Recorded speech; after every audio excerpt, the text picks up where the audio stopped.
And we're live. Sorry for the little bit technical difficulties, but It's we're my back. fault. No, we're back with Joe, so it doesn't matter. We didn't take too long. It was just a minute or two. Welcome back to Big Nick Energy YouTube channel. It's not just me this time. I'm joined by Joe. What's good, Mill? Have you ever cared so much about a game in November? Honestly, no. I think the in-season tournament's working, if I say so myself. The ending was it was like it had me on my nerves. My nerves were going crazy just because they kept talking about the point differential and I'm like, how much do we have to win by them? And I wanted them to score at the end because I wasn't sure if we clinched and I don't know. It was just confusing a little bit. So we lucked out because the Celtics came into tonight at an even point differential. They were 0. So the only way they would have actually made up the ground is if they would have had to win by more than 18 more points than the Knicks did tonight. Oh, So okay. they would have had to win, I think, by like 43 points in order to have made it. Yeah. Oh wait, no, Okay. I lied. Oh, They passed the Magic. I forgot about that. So the Magic didn't make it. Once the Knicks did that and the Celtics passed the Magic, they were good to go. okay. Got you. Wait, so did we officially clinch or we're We're still going waiting to on that? Milwaukee next week. Yep. All right, that's nice. I'm happy we did. Woo! Um, I didn't think I would care honestly, like if we made it past this point and made it to the other round, but it's actually exciting. It is. It really is. Also, it's cool because it adds another early season test because all four teams that have clinched are probably playoff teams. With Indy like doing That's their true. offense only charade that has carried them this far. Uh, that's really comical to watch. But Yeah. between Indy, the Bucks, the Celtics, and the Knicks, those are four most likely playoff teams. So it's like a new one game off playoff atmosphere early in the season. It's really cool. I like it. Yeah, that's actually true that we'll get to see it early on instead of, later on during the playoffs. Um, but let's talk about this game. We won 115 to 91. It was a very dominant game from the Knicks.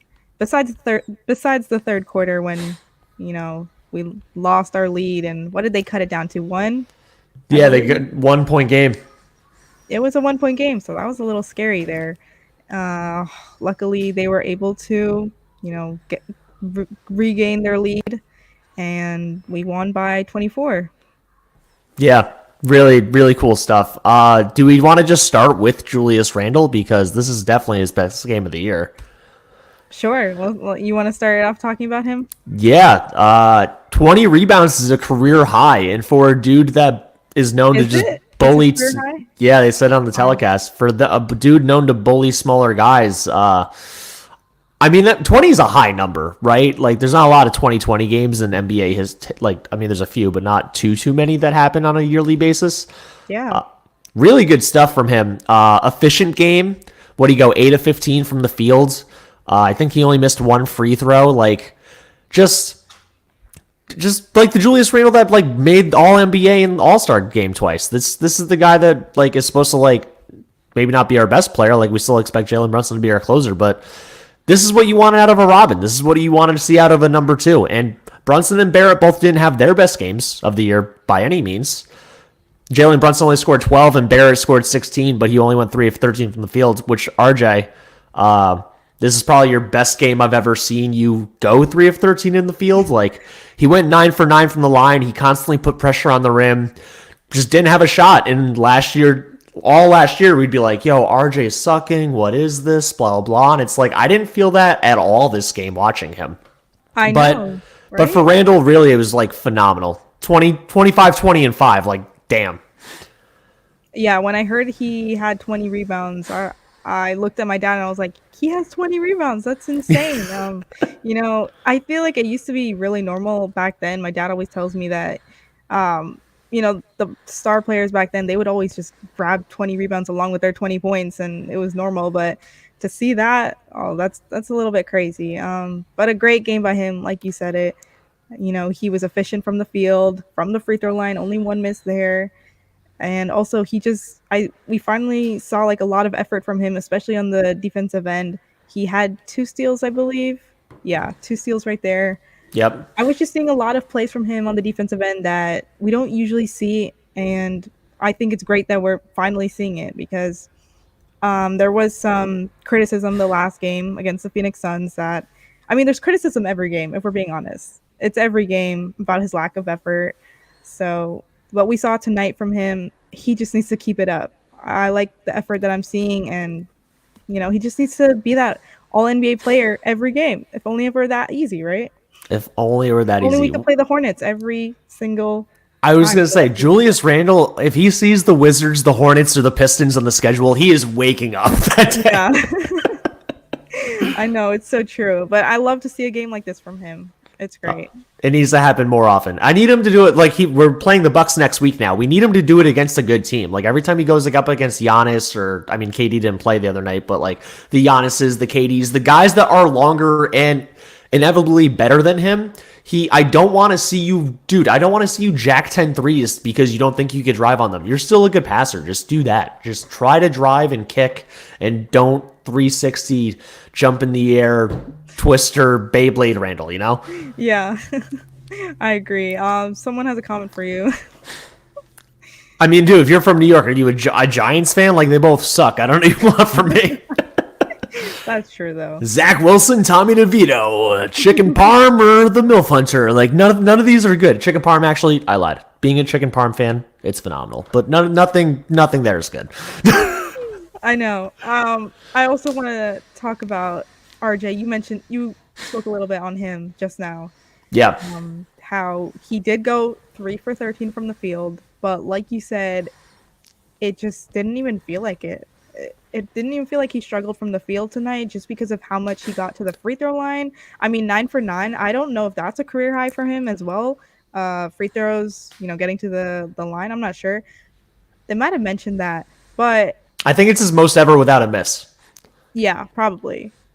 I mean, look at him and Randall. They were both really great from the free throw line tonight. We need that every night. Like last game, we missed 9 free throws. Where is the energy on the games that? I mean, this game obviously mattered, so I can't say on the games that matter because this game mattered. But last game, I would have loved to see the free throw efficiency. But great game by RJ is. I mean, not great game, but good game by RJ to step up and draw contact, drive to the basket when he's not shooting well from the perimeter. Yeah. Kudos to him for realizing that and just doing what he does best, which is drive to the basket. It wasn't a great RJ game by any means whatsoever, but it wasn't a bad RJ game. And Yeah. just to make it quick, like again, last year, 3 for 13, we'd say based on usually how his defense was, how much he didn't go for rebounds, how much he would settle for mid range and miss. He still played good defense. He's been playing phenomenal defense all year. He's actually been making Quentin Grimes expendable to sit on the bench more often and have IQ constantly in the closing lineup, being a decent wing stopper now. He didn't play a bad game, going 3 for 13, and last year that wasn't the case. One guy that is a wing on their team, a wing, he's still pretty short, but Mill, he's the other guy that you have a picture up, Josh Hart, man. Let's talk about him. 17 points, 2 assists, 6 rebounds, made a 3, didn't look hesitant at all. He shot a couple mid-range, didn't necessarily go in, but he wasn't scared to take them. What'd you like out of Josh Hart? That he was actually shooting the ball. Yeah. Like Facts. most of the other games, he's so hesitant. Even when he's open, he's hesitating so much and just passing it up and not taking that 3 that we saw him take so many times last season for that second half of the season that we had him. We saw him take the 3s when we needed him to, but he hasn't really done that this season so far. And tonight was a different story. I actually saw the headline of the article that came out. I believe it's by Fred Katz that interviewed him, or I'm not even sure, but the headline was that he wasn't really happy with his offensive role, something along those lines. He wasn't being involved that much. And I think he came out and his teammates probably heard that and they really looked for him this game. And, he probably just had a different mindset as well because he actually took more shots. He was 7 for 10 from the field, took three-pointers. So great game by him. I'm really happy that we saw something like this because we haven't really seen a game like this by him from in the season yet so far. So, next up is Grimes. We need to see something like this from Grimes.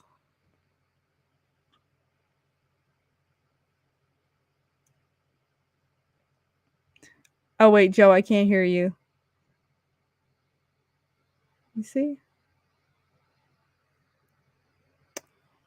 What happened here? It might be on my end, but I didn't change anything.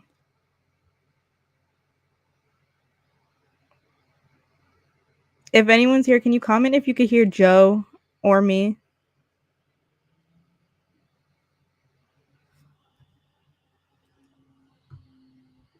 Now? Yeah. All right, there we go. Yeah, it said it muted. That was my end. My bad. All right, no worries. Yeah, what was I about to say? I wanted to say Josh Hart, like, driving, actually, he got like 6 rebounds and 5 of them were defensive. It helped out a lot. It helped out so much that he actually was getting the rebound and trying to drive immediately. One thing that Knicks recap said on X today that like kind of got some responses from people, because Josh Hart, one of the quotes from the article that Fred Katz reported was that Josh Hart said that he didn't feel like he was getting the same role necessarily, that he was like losing his role within the offense. And Recap's response was like, and Tibbs was like, well, he's playing the same way. He's playing the same style, the same minutes, all this stuff. And Recap goes, well, he didn't play the backup 4 last year. I think what gets caught up in the way this is all, like, the team looks optically, especially if you're just looking at, like, old school basketball mindset 1 through 5, like, the 1 is the point guard, the 2 is the 2 should be your best scorer on your team, which obviously Grimes doesn't do that. Your 3 is a small forward that should kind of be usually your second best perimeter player on the team, usually behind the shooting guard. Obviously, RJ is better than Grimes, and he doesn't play that way. And he kind of wants to get inside more than outside a lot of the time up until this amazing 3-point barrage that has cooled off the past couple games that he started with. Your power forward wants to be inside, and your center wants to be inside. And Randle and Mitch both kind of do that in a very modern NBA way. And Josh Hart, but like the NBA isn't necessarily set up that way. It's a lot of guys and a lot of backup units have 4 wings or 4 guard wings and no power forward, you know? It's not like the Knicks are the only team that does this. Like, we played the Hawks already, and they had Jalen Johnson as their backup 4. Jalen Johnson's not a 4. He's another small forward. Like, we play other teams. Like, the Hornets' backup 4 is PJ Washington. He's also a wing. He's not a power forward. He wants to be outside. Like, this is just how most teams play now. Yeah. So I don't really... Let's read what Nick's Reels, because he actually has a good thing. Josh Hart can score when he doesn't hesitate. When he was with Portland before he departed in 19 games, he averaged 20 points a game with Portland. Exactly. Like, and like that's just him getting the ball on like defensive rebounds and then driving up the court, which he did a lot today really, really well. And he doesn't always have to drive and kick. I mean, dude, what happens is that he's kind of like a mini bulldozer. He's kind of like a mini Randle when he gets really going. He doesn't necessarily need to kick out. So I think it was really good. I think what he did was really good. And going 7 for 10, going 2 for 3 from 3 in that first one, doing the little hit every part of the rim before it goes in. Once you see a shot like that go in as a shooter, you're like, all right, I'm going to center. I'm going to get it going. And that's what happened to him tonight. Yeah. You mentioned it. What he does best is honestly when he grabs those defensive boards and he goes straight for the basket. He drives to the basket so well, and we haven't really seen him do it a lot this season. Knicks Realist just wrote it, coast to coast. Yeah, Josh Hart loves going coast to coast. He does it so well. We just need to see him do it more because it's not like he hasn't been grabbing the boards. I believe, he's still been maintaining his rebounds every game. We just haven't seen him go coast to coast that often, and tonight we finally did. 100%. I remember what I was saying before I was getting cut off by the microphone. I think Grimes is like gonna be semi-expendable. Like, again, we're small as a team. Like, it's not that we need a backup 4. We need big wings. Like the teams we lose against, the Bucks, the Celtics, the Heat, when they have Butler and they have a couple larger guys, like a lot of teams are like 6'8" to 6'10". Oh, when we got destroyed by the Pelicans, like. Yeah. Every dude on their team outside of their point guard was 6'7" or taller. That's where the issue really lies. It's when we go up against teams that are all big. Not like their backup 4 is big. It's like they have a starting 5 and the shortest guy is Jalen Brunson's height, and the other 4 are taller than RJ Barrett. Like, that's where we struggle. So I think Grimes, if plays as good defense, and it's just like a defensive leap that he's made overall, he becomes the most tradable thing. He goes from untouchable 1 year to the best trade asset we would be willing to give up as a team this year. Yeah. What do you think about his offensive struggles the past few games? I just think that it's tough being the fifth guy. You know, like there's there's one guy that gets offensive rebounds like no other. Literally like no other in the league, and he doesn't score 8 points a game. So like if this guy that actually touches the ball an extra 6 times a game more than you would through actual play calling doesn't even score 8 points a game, dude, if you miss your first 3 threes, like you're just not doing anything offensively. Like if I'm Quentin Grimes, obviously keep working on your shot. Maybe JJ Redick broke him. Hot take. I don't really think that, but it'd be funny. It's fun to say. But like RJ Barrett, Jalen Brunson, Julius Randle all deserve and get the ball more than you, and they all deserve to put up more shots than you. I get you're probably the best like practice gym, no one covering you 3-point shooter on the team based on your form, but you're not. You're like 5th out of the 5 guys in the starting lineup to touch the ball. When IQ comes in, if you're part of the bench unit between let's say it's Grimes instead of like RJ or DDV, so it'd be IQ, Hart, RJ, Grimes, and Hartenstein, like you're still 5th, dude. You're even out of those guys, you're 5th. Like Hartenstein's more likely to like get the ball at the top of the elbow and passes the center. Like obviously Hart, RJ, and IQ all deserve the ball and they have better handles than you. Like you're like out of the 9-man rotation, probably 8th or 9th best with the ball in your hand. Yeah. You're ahead of Mitch. That's literally it. You're better with the ball in here than Mitch, and that's it. Like so, I don't know. Yeah, I think it's really hard for him to get that many shots up when he is realistically, the 5th option in that. I mean, he's not 1, 2, or 3. So it's difficult for him. He's not taking too many shots each game. I think I saw last game he only took like 3 threes, and tonight was the same situation. He was 2 for 3 from the 3-point Here, do you want to put up Nick's realist, the Grimes got involved thing? Yeah. Because that's actually going to go over. Yeah, so Nick's realist said Grimes got involved early, hit 2 threes, and then it felt like he wasn't there anymore. Maybe I was too high on Grimes. He's Danny Green. Danny Green won a couple titles, man. Danny Green's nice. I think Nick's realist, there was so much hype coming out of Grimes from the offseason with the people that he worked out with, specifically JJ Redick that Joe mentioned and Penny Hardaway, that we thought he was going to come into this season as a knockdown shooter. And I even I chose him as the breakout player for this year, and I believed he could average somewhere like 14 to 15 points per game, but it wasn't realistic because you talk about it now, he's just not the 1, 2, or 3 option for our offense, and he's not getting as many touches as he should be. He's also just not making a lot of them. Besides today's game, he played well and was 2 for 3 from the 3-point line, but there's been other games where he just has struggled from the 3-point line and the field, and it's unfortunate. I think he took 1 shot the whole second half? I think that has to be it then, because I think Nick's realist mentioned he hit the 2 threes early on, so the second half we just really got nothing from him. But it's really partly our offense, how we are, because the last game, it was a lot of ISO because obviously Jalen Brunson had 35, and then Randle also had 28, and so it was a lot of ISO between those 2 players. So a lot of times you'll see just Grimes standing in the corner because Jalen Brunson is taking over the game, or Randle is doing his thing like he took over the third quarter. So it's hard for guys like him to get involved. Not really much he can do about it at this point because, Jalen Brunson is going to take that many shots a game. I mean, obviously tonight we didn't see that. He had a quiet game. But against good teams, I think Brunson is the one to step up and to lead the team, and he will have the most touches every night. That's what I'm expecting. 100%. Exactly. Here, you don't have the box score up in front of you right this second, do you? Yeah. You do. All right. Close your eyes then. Okay, I'll just exit the tab. Yeah, just don't look at it real quick. Do you know how many points Immanuel Quickley had tonight? 17. How many shots do you think he took tonight?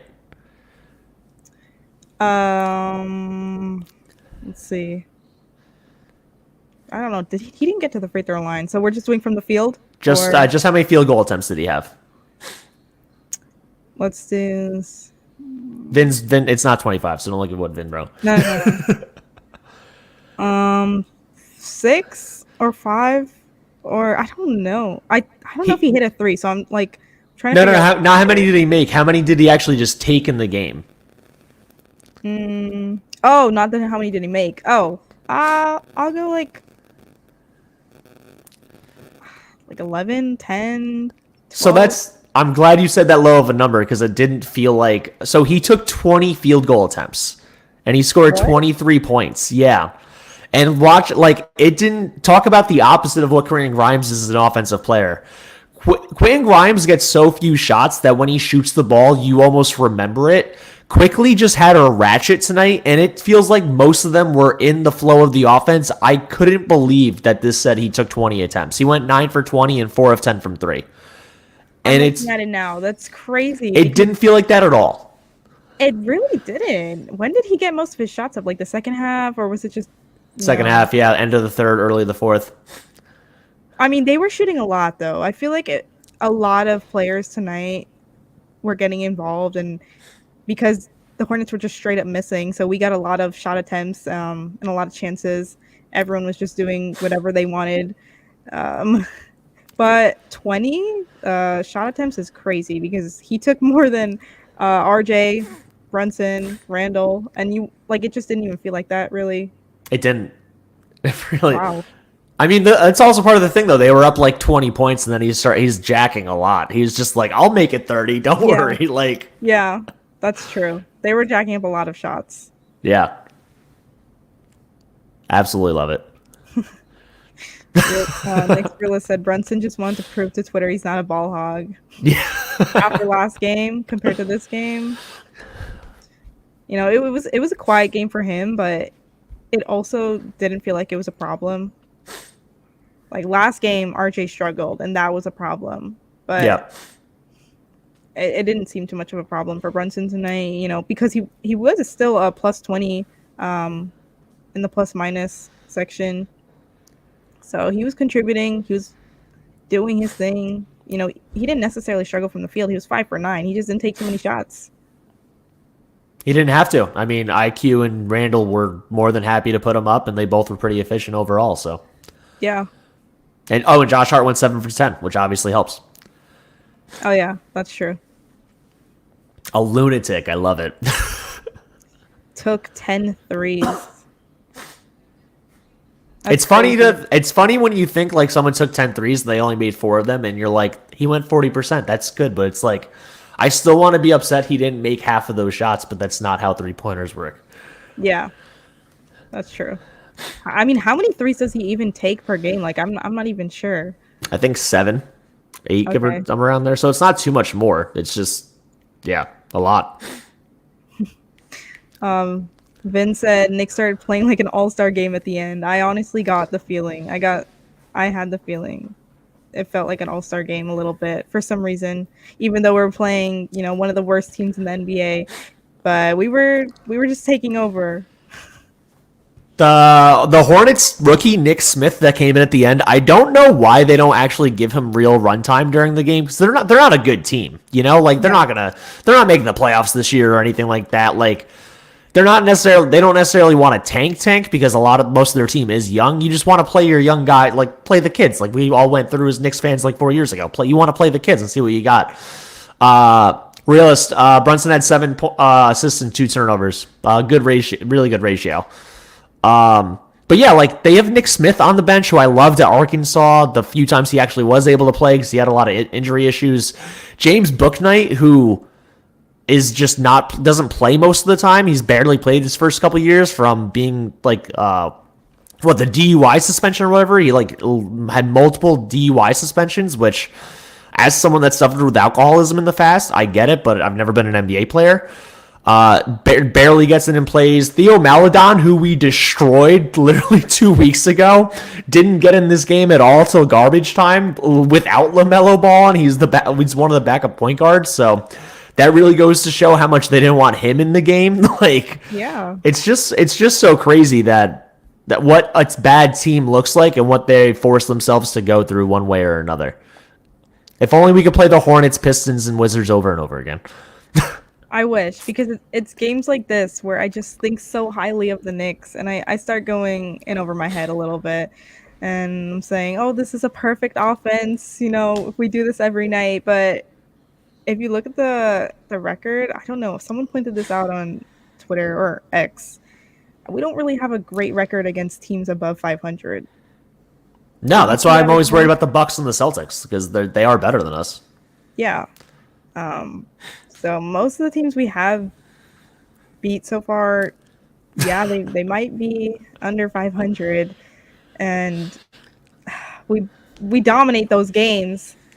So we really need to figure out a game plan to beat the teams like the Bucks and the Celtics, because the games, those have been close games. Yeah.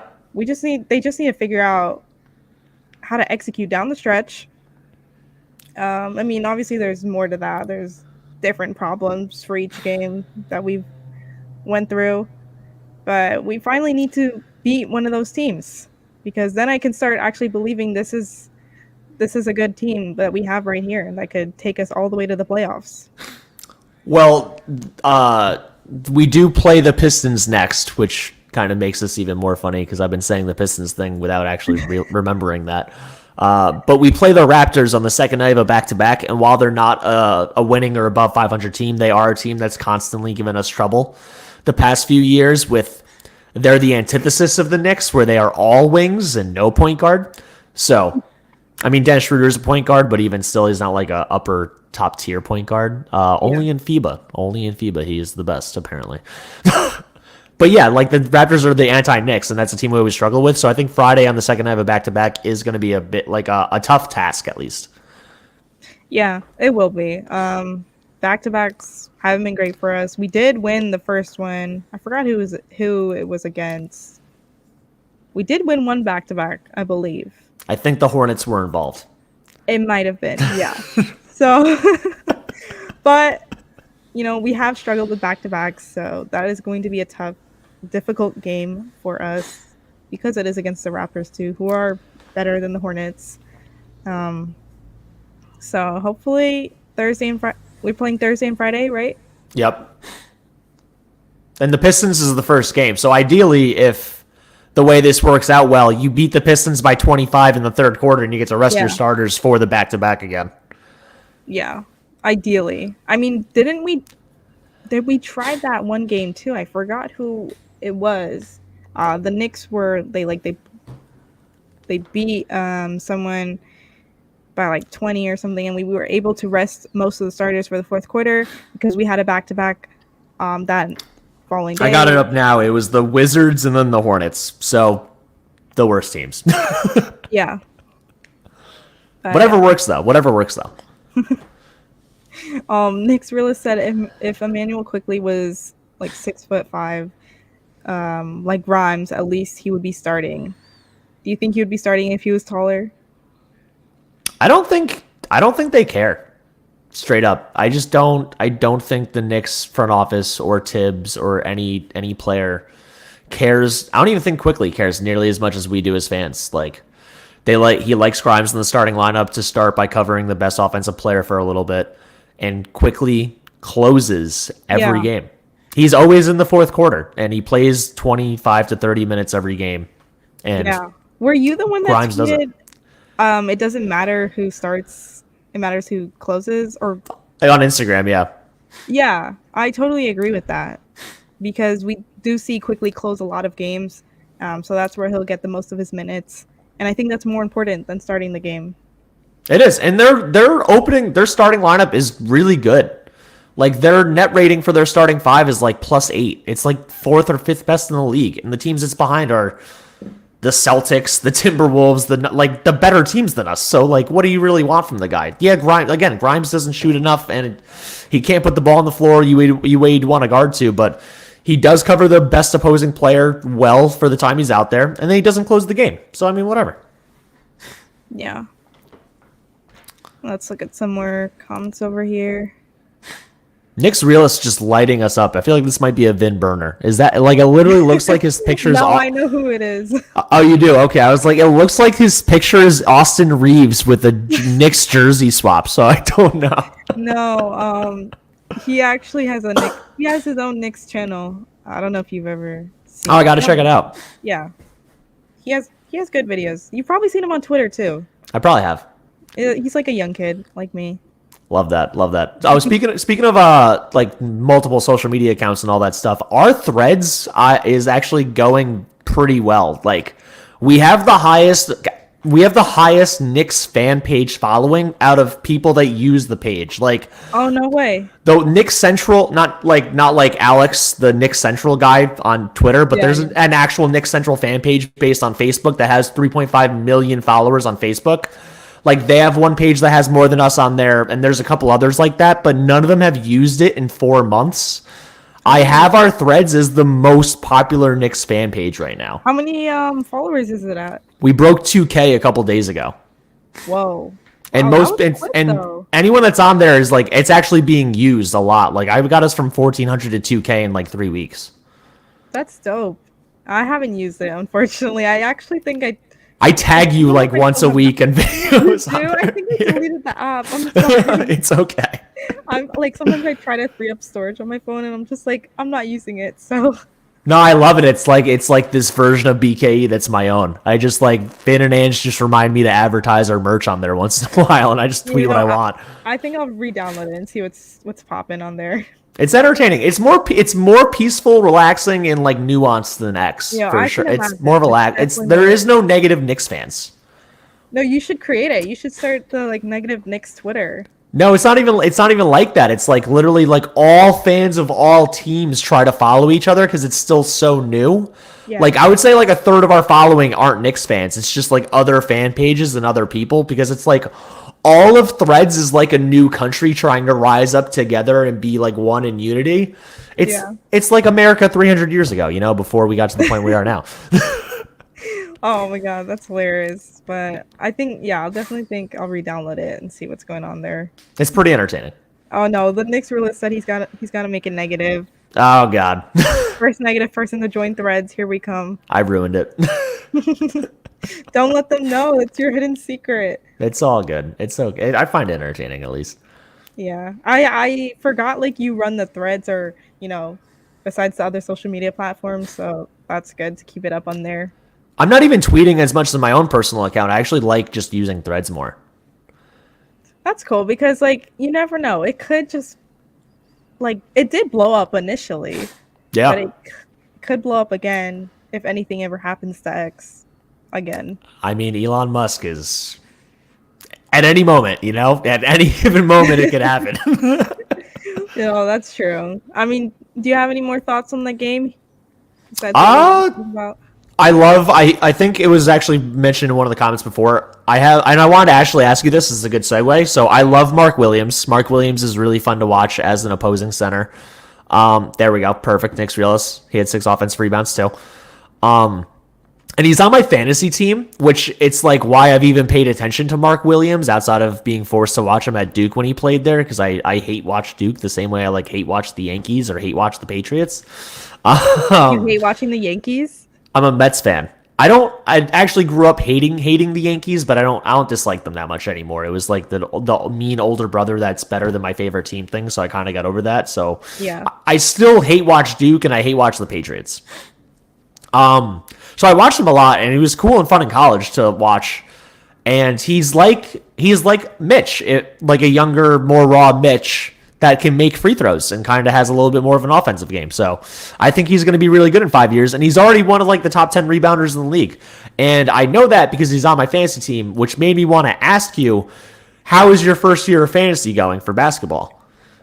I haven't done fantasy. I thought you were on the league.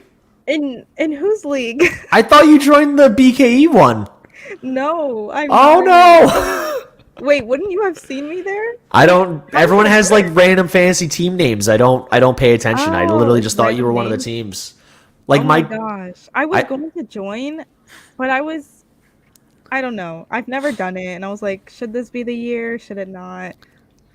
Maybe I should have, just so I could be in the loop. it's really so I started playing fantasy really really young. Like I was 12, 13 years old, which I think molded me into being such a gambling addict problem person. It's not an addict if it's not an addiction if you win, by the way. It's the only thing you can say that about. Um True. but it helped me so much with knowing what other players are doing, what other teams are doing. It made me follow more of the league as a whole, which I Yeah. feel like kind of helped sculpt me to be better, slightly better at this. And it just helps to know more about other players in the league and to watch other teams a lot and stuff, especially as like like post game or an analysis in general kind of thing. And it Yeah. makes you know like the sixth or seventh best player on mediocre teams, which just enhances your basketball knowledge or knowledge for any sports. The first one I did was baseball. Yeah. Yeah, now I definitely think I should have joined it. If it does all that, if it enhances um all of that. So maybe next year. It's not It's something I could join like mid-season, right? You can still join a league if you wanted to just do one of the free ones on ESPN or Yahoo. It doesn't really matter. It's never too late though. Like fantasy will exist forever. You have the next 60 years of your life to try. True. Mel, do you have Yeah, any that's so any funny. closing thoughts on this game? Anything you want to mention? When you were talking about Mitchell Robinson, I wanted to ask if you saw the play where he was calling for the ball from Randall. And then what did he do? Yes. Like in between the legs, Yeah. and well, he got the ball stolen from him. Yeah, he did. That was crazy. I don't think we've ever seen him do something like that before. And I was waiting for him to just dunk it or just do something with it besides turn the ball over. I was still watching for the first half. I watched the Hornets telecast because that stream was working better, and Yeah. now it happened during the second quarter. And the Hornets play-by-play guy was like, "Oh no, Randall gave it to Mitch with only 3 seconds left. Mitch, oh no, between the legs. What are you doing? You can't do that." And the guy is just like, he was just like, "I can't do that. Like, what are you doing?" Like they both just started making fun of him, and I'm like, it's like a 18-point game at this point. I'm like, they shouldn't be making fun of Mitch, but I mean, that was pretty funny. I can't It even lie. was like he didn't need to do the between the legs, but I don't know. I think they were feeling it at that point. I mentioned it while I was muted in the first stream that the Knicks got a little ahead of themselves when they gained the lead in the first half and they started taking some wild shots. They were just chucking it up. I don't know who was it that just hit. They didn't hit the rim at all. They just hit the backboard, and there were a few more wild shots in there, along with Mitch doing it between the legs, and it was just a little. I think the adrenaline was kicking in for them. They were trying to see Yeah. what they can do. Yeah, yeah. Literally, he was like, "Oh no, Randall gave it to Robinson. There's 3 seconds left on the shot clock," and I'm like, he just tried to go between the legs and immediately got stripped and fell on the ground. I He didn't fall on knew. the ground. I exaggerated, but he did definitely got stripped. Yeah, I was hoping he could somehow finish, but just the way it was, he just went straight into someone and gave the ball to them. Yeah. Oh Oh, man, Michael C. Snatch, which hilarious name, is now in the chat and has a great Mitch comment. what's up, Michael? I had a lot of strong opinions of my emotional state when I started choking, but I've cooled off. Go to the other one that he wrote. Yeah, Mitch likes to show his skills when he gets a chance. and I think that was the Skip. perfect opportunity with us being up that by that much, and just the way everyone was feeling in the game. Like they literally had such an adrenaline rush. Everyone was just chucking up threes. He was doing whatever he could try to do. His moves right there. We've seen him do. Oh man, my light. Yeah. He's Okay. been doing it. So remember how a couple of years ago I feel like Mitch had crazy moves like once a month or like even twice. I would say twice a year. And now I feel like he's trying to do something once a week. Tibbs Yeah. is like, all right, man. This is he's like pick whichever one of the 4 worst teams we play this week. If we're up by over a dozen, I'll give you one chance to do something. Yeah. No, because we're seeing like little bits of offensive game right there. Yeah. Oh, my Snatch just wrote what he did last week. Exactly. If you want to add that one up there. I remember that play. Where is that? The newest comment. And then we can go to Lawnless's Oh, comment afterwards. he did the little in and out dribble and hammered one home on Gobert last week. Yeah.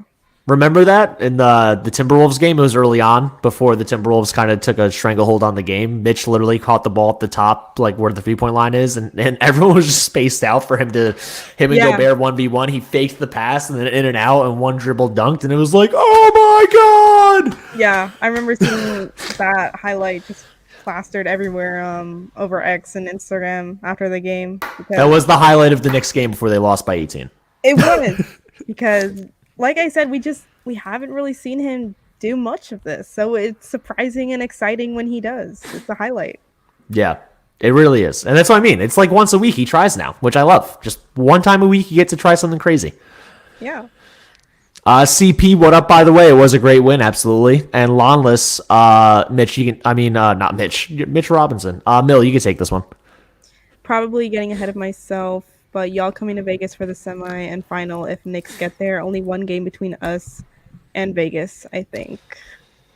I think only the final is in Vegas. I don't think the semifinal is in Vegas. I'm looking it up right now. But are you gonna go to Vegas, Mill?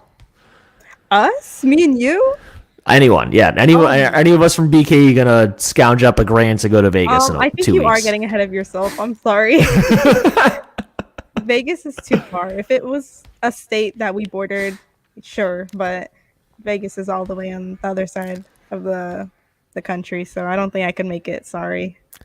Have you ever been to Vegas before? No, I haven't. Would like to go though. Well, I mean, when I turn 21. I was gonna say you're not 21 yet. Don't go until you're 21. My mom took me when I was 12. Oh no. What did you do? I mean, we saw Blue Man Group. We stayed at Circus Circus, which was cool as a kid because they have an indoor amusement park, so I got to do all of that.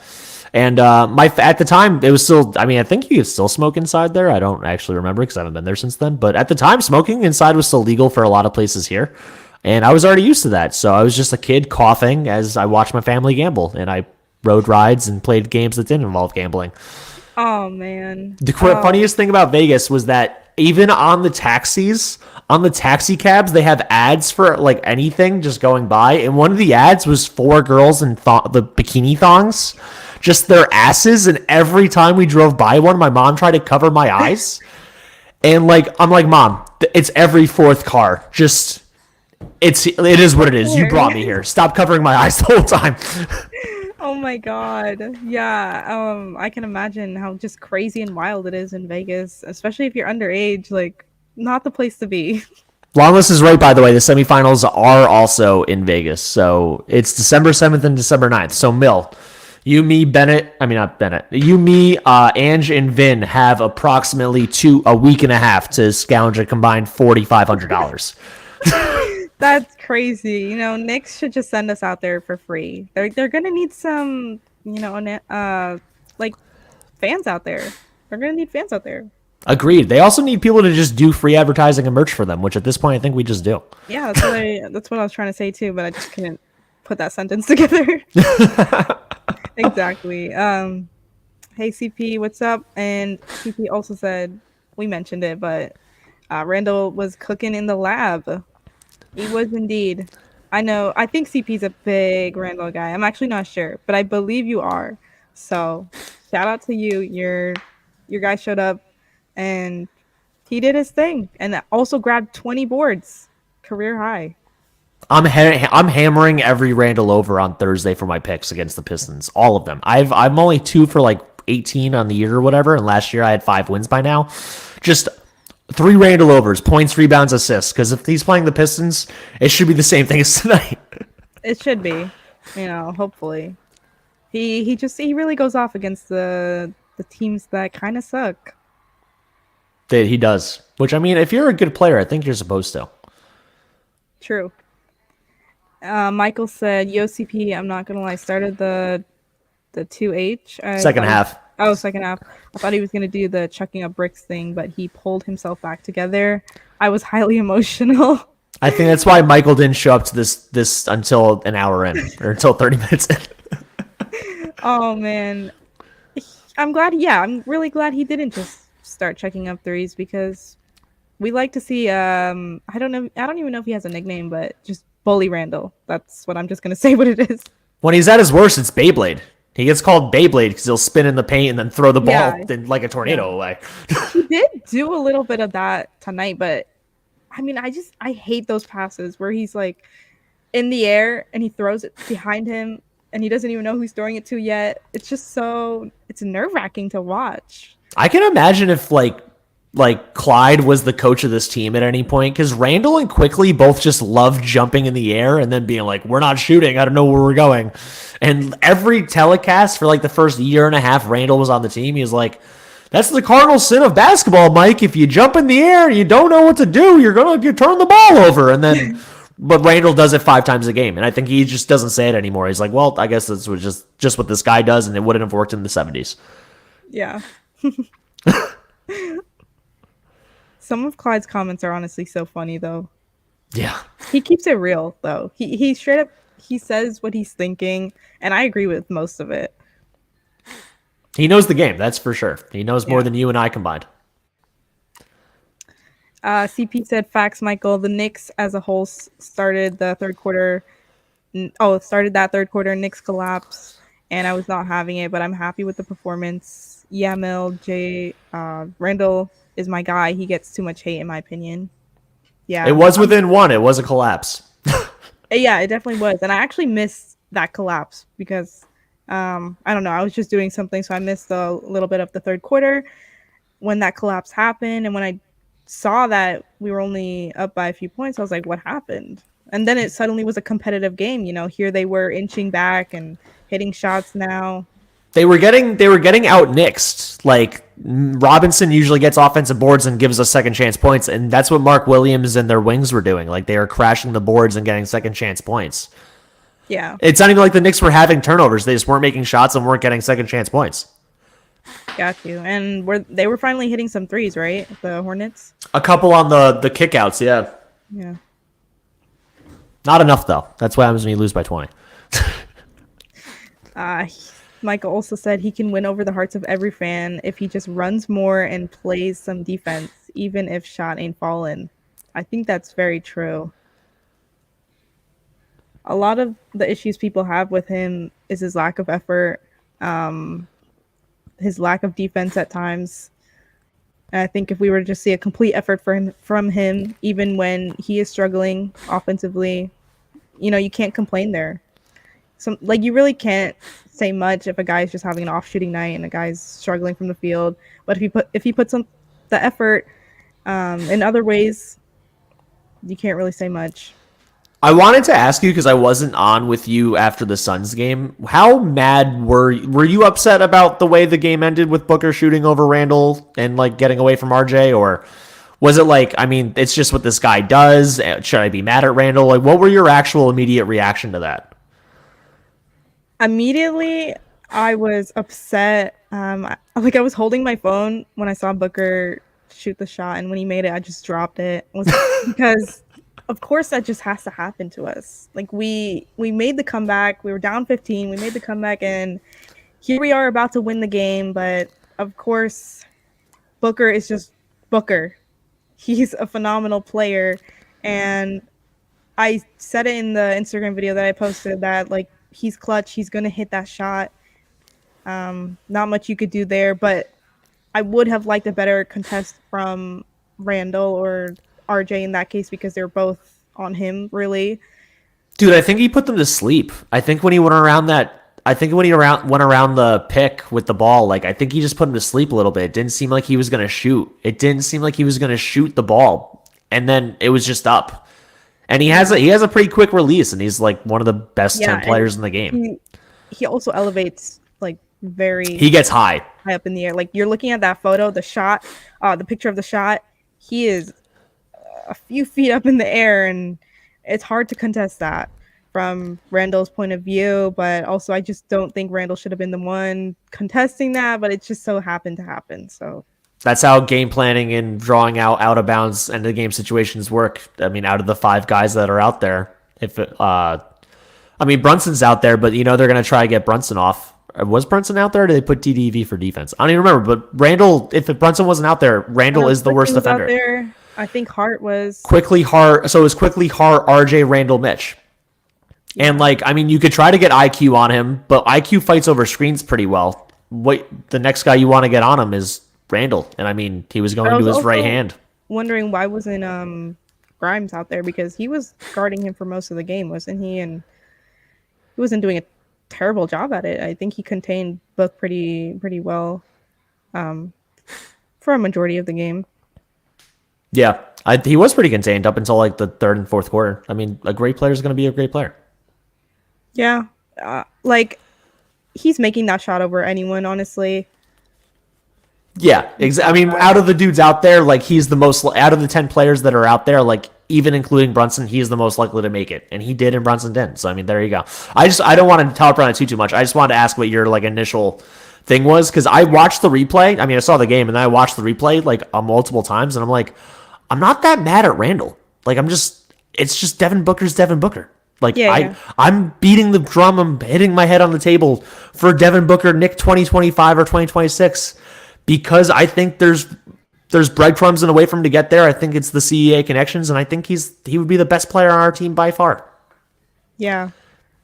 I wasn't too mad at Randle, like just on that play, but I just thought that there were some other plays, or not just some plays, but I thought the entire defensive effort from him that game was not the best. So that first quarter was trash. Yeah. That's what happened. The first quarter was trash. Oh, and I saw so many of the Suns players get offensive rebounds because he wasn't boxing out, and I think that's just what made me frustrated. Yeah. Well, that's always been an issue with Randle on rebounding in the first place. It's like this guy, how many of the rebounds does he get from boxing out versus the ball finding him versus Mitch boxing out and then him not having many people on him because Mitch attracts two people? That's always what I've worried about. Yeah. I'm gonna highlight some more comments. We have a lot from Michael.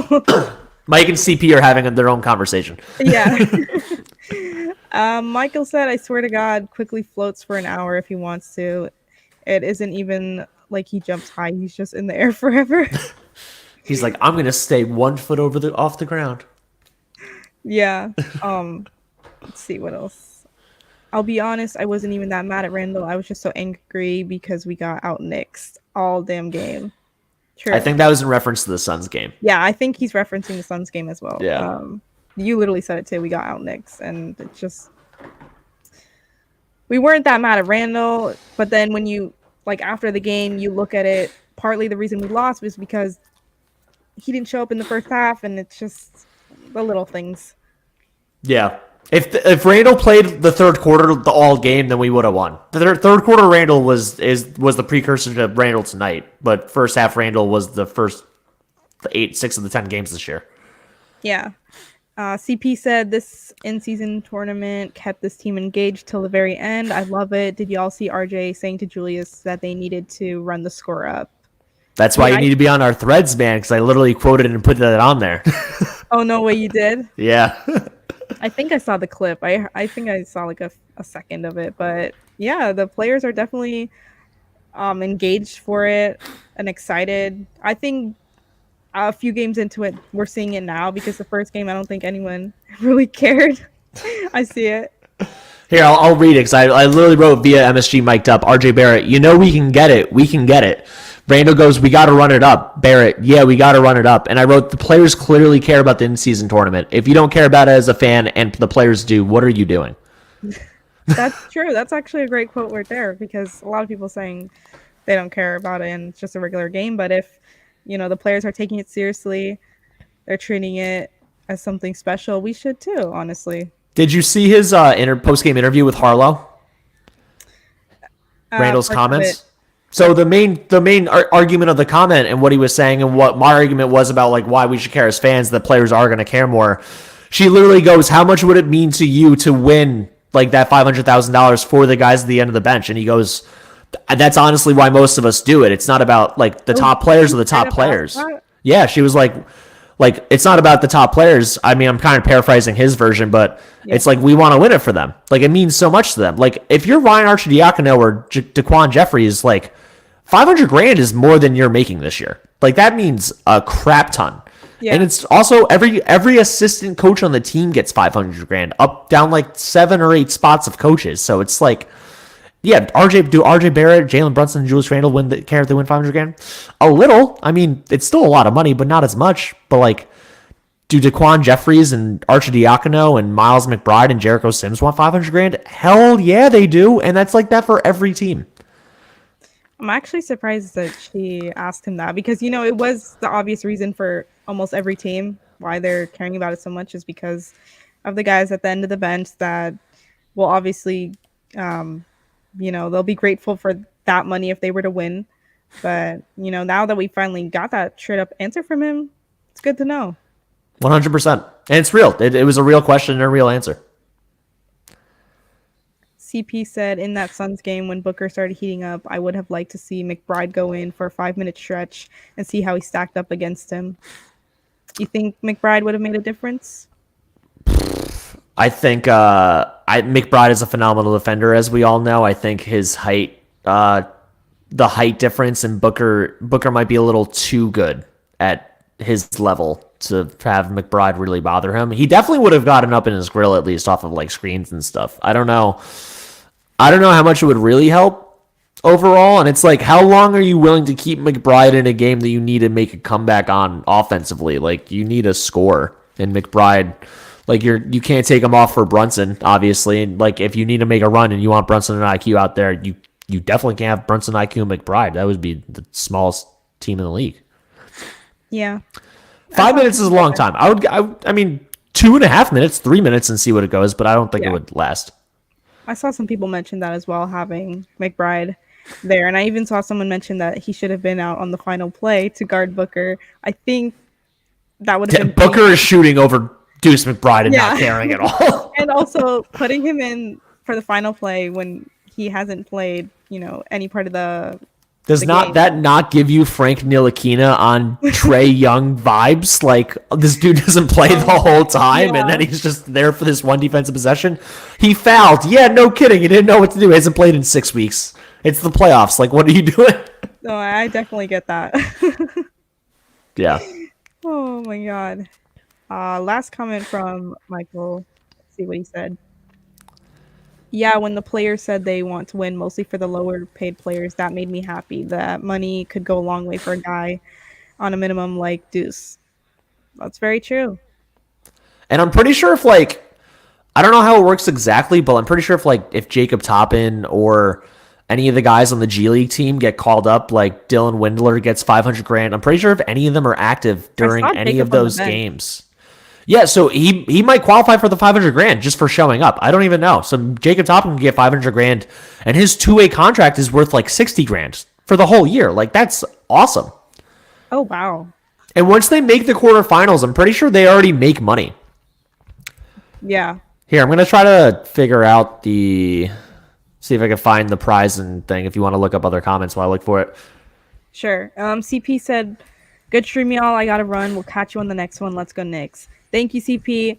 I'm going to check out your video after this. I know you also do post games and, you know, you just do Knicks videos as well. So I'm going to watch yours too. Same. I'm going to check out your stuff, man. Much appreciated.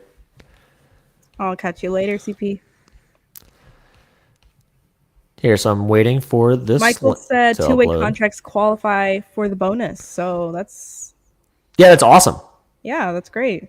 So what is it? Washington, Toppin, and Windler, right? I think so.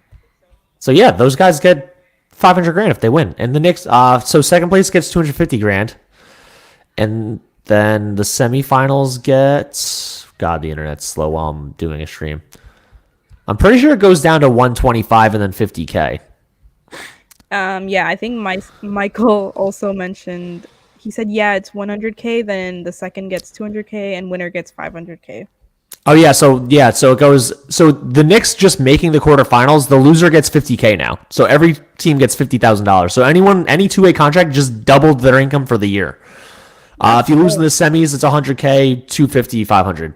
200, 500. So our next round is against the Bucks. Next week, yeah. They haven't announced when the games are yet, but there's just a week off in the schedule for the teams to get all their games assigned. Yeah, and I'm just guessing that's probably going to be in Milwaukee. Yeah, because the Bucks won the thing and the Knicks got the wild card. Yeah. Okay.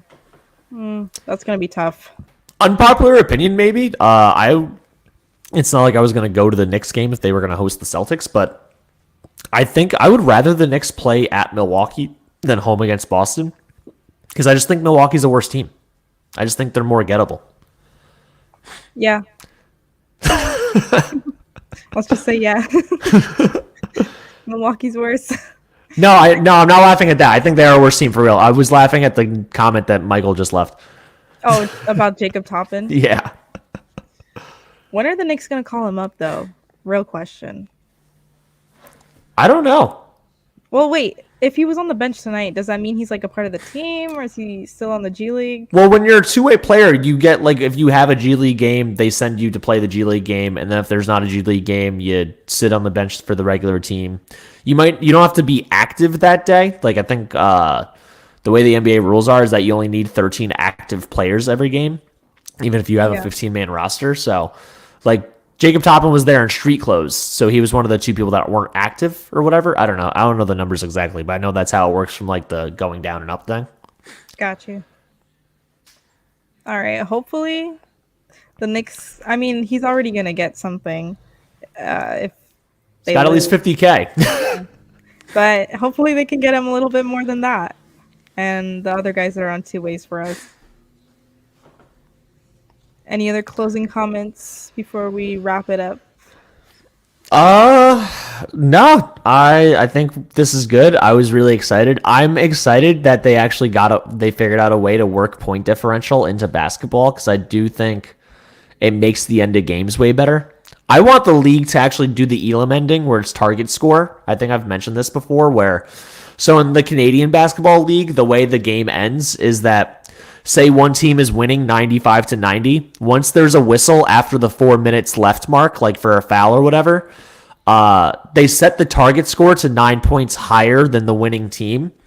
So then it's just first team to 104 points wins the game, which takes out like the NBA. We have so many problems with like just fouling at the end of the game. It's like we got to save time. We get foul, free throws, timeout, foul. And it takes that out because it's just like if you're fouling, you're giving away points. And the point is to get to a certain amount instead of trying to get the clock to zero, which I just think I wish or hope the NBA tries at some point in the regular season in the next 10 years. And I don't think we would ever go back. I think that would be a really interesting concept. If you ever get a chance to watch a Canadian basketball game, they show them on, it's called, I work for the company that does the streaming sometimes. It's called Next Level Sports. And it's Canadian basketballs in the summertime. Just watch the end of a Canadian basketball game, and they're all worse players than the NBA players, obviously, but tell me the last 2 minutes aren't more fun. You can't. It's literally more exciting. Yeah, I can imagine it. It sounds like a fun concept and definitely like more entertaining the last few minutes. So I'll definitely check it out. Any last comments for you? No, not really. Just great game, and hopefully Thursday we can win again and win for the rest of the season and never lose a game again. In our life. Well, at least we play the Pistons again.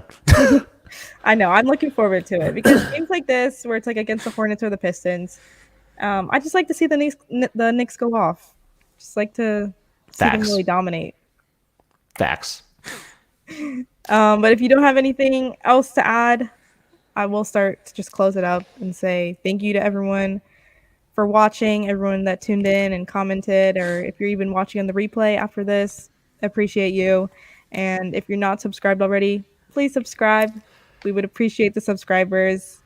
We did hit the 1,000 mark, so appreciate everyone that's a part of our YouTube family. And we'll see you after the next Knicks game, which is Thursday. Is it 7:30? I'm just going to assume 7:30. Yeah. 7:30 p.m. I'll see you after that. After then, Have a good rest of your night, everyone. Let's go Knicks. Download Threads if you liked X and you want positivity. It's all positive there, and you can follow every team's fan instead of just Knicks fans who are all angry and miserable. We're not tanking. Let's go Knicks. Yep. And follow us on X, Instagram, everything. See y'all.